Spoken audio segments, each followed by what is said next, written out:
السلام علیکم گائز، میں ہوں بشرا ہارون اور آپ دیکھ رہے ہیں بشی ٹی وی۔ آج ہم بات کریں گے ایمان کیا ہے، کفر کیا ہے۔ ایمان اور کفر کا بیان۔ ایمان یہ ہے کہ اللہ اور رسول صلی اللہ علیہ وآلہ وسلم کی بتائی ہوئی تمام باتوں کا یقین کرے اور دل سے سچ جانے۔ کفر کیا ہے؟ اگر کسی ایسی ایک بات کا بھی انکار ہے جس کے بارے میں یقینی طور پر معلوم ہے کہ یہ اسلام کی بات ہے تو یہ کفر ہے، جیسے قیامت، فرشتے، جنت، دوزخ، حساب کو نہ ماننا یا نماز، روزہ، حج، زکوٰۃ کو فرض نہ جاننا، قرآن کو اللہ عز و جل کا کلام نہ سمجھنا، کعبہ، قرآن یا کسی نبی یا فرشتہ کی توہین کرنی یا کسی سنت کو ہلکا بتانا، شریعت کے حکم کا مذاق اڑانا اور ایسی ہی اسلام کی کسی معلوم اور مشہور بات کا انکار کرنا یا اس میں شک کرنا یقیناً کفر ہے۔ اسلام ہونے کے لیے ایمان و اعتقاد کے ساتھ اقرار بھی ضروری ہے۔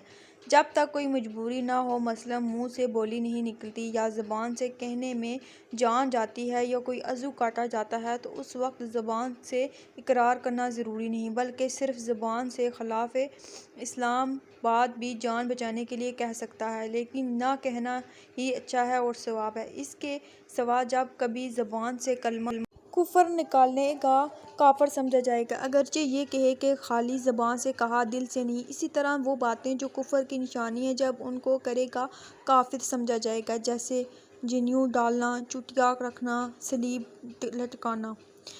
کتنی بات سے آدمی مسلمان ہوتا ہے۔ مسلمان ہونے کے لیے اتنا کافی ہے کہ صرف دین اسلام ہی کو سچا مذہب مانے اور کسی ضروری دینی کا منکر نہ ہو اور ضروریات دین سے کسی ضروری دینی کے خلاف عقیدہ نہ رکھتا ہو، اگرچہ تمام ضروریات دین کا اس کو علم نہ ہو، لہٰذا بالکل لٹ گنوار جاہل جو اسلام اور پیغمبر اسلام کو حق مانے اور اسلامی عقیدوں کے خلاف کوئی عقیدہ نہ رکھے، چاہے کلمہ بھی صحیح نہ پڑھ سکتا ہو، وہ مسلمان ہے، مومن ہے، کافر نہیں۔ البتہ نماز، روزہ، حج وغیرہ اعمال کے ترک سے گنہگار ہوگا لیکن مومن رہے گا، اس لیے کہ اعمال ایمان میں داخل نہیں۔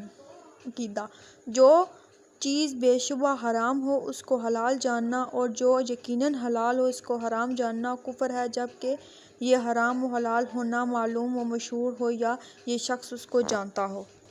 شرک کے معنی ہے اللہ کے سوا کسی اور کو خدا جاننا یا عبادت کے لائق سمجھنا، اور یہ کفر کی سب سے بدتر قسم ہے۔ اس کے سوا کیسا ہی سخت کفر کیوں نہ ہو، حقیقتاً شرک نہیں۔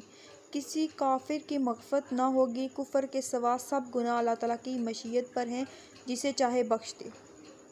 کبیرہ گناہ کرنے سے مسلمان کافر نہیں ہوتا بلکہ مسلمان ہی رہتا ہے، اگر بلا توبہ کیے مر جائے تو بھی اس کو جنت ملے گی، گناہ کی سزا بھگت کر یا معافی پا کر، اور یہ معافی اللہ تعالیٰ محض اپنی مہربانی سے دے یا حضور صلی اللہ علیہ وآلہ وسلم کی شفاعت سے۔ کافر کے لیے دعائے مغفرت کا حکم: جو کسی مرے ہوئے کافر کے لیے مغفرت کی دعا کرے یا کسی کافر مرتد کو مرحوم یا مغفور یا بہشتی کہے یا کسی ہندو مردہ کو باشی کہے وہ خود کافر ہے۔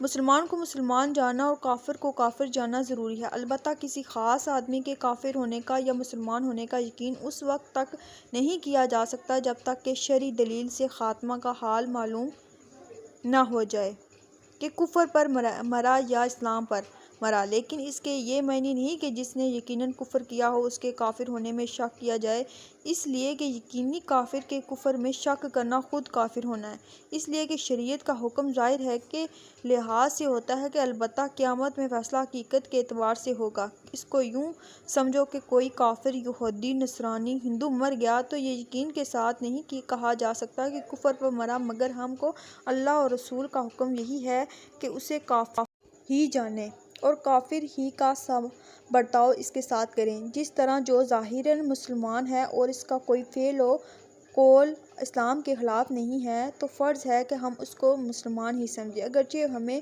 اس کا خاتمے کا حال معلوم نہیں۔ کفر و اسلام کے سوا کوئی تیسرا درجہ نہیں۔ آدمی یا مسلمان ہوگا یا کافر، ایسا نہیں کہ نہ کافر ہو نہ مسلمان، بلکہ ایک ضرور ہوگا۔ مسلمان ہمیشہ جنت میں رہیں گے، کبھی نکالے نہ جائیں گے، اور کافر ہمیشہ دوزخ میں رہیں گے، کبھی نکالے نہ جائیں گے۔ اللہ کے سوا کسی اور کو سجدہ کرنے کا حکم: اللہ عز و جل کے سوا کسی اور کو سجدہ کفر ہے اور سجدہ تعظیمی حرام ہے۔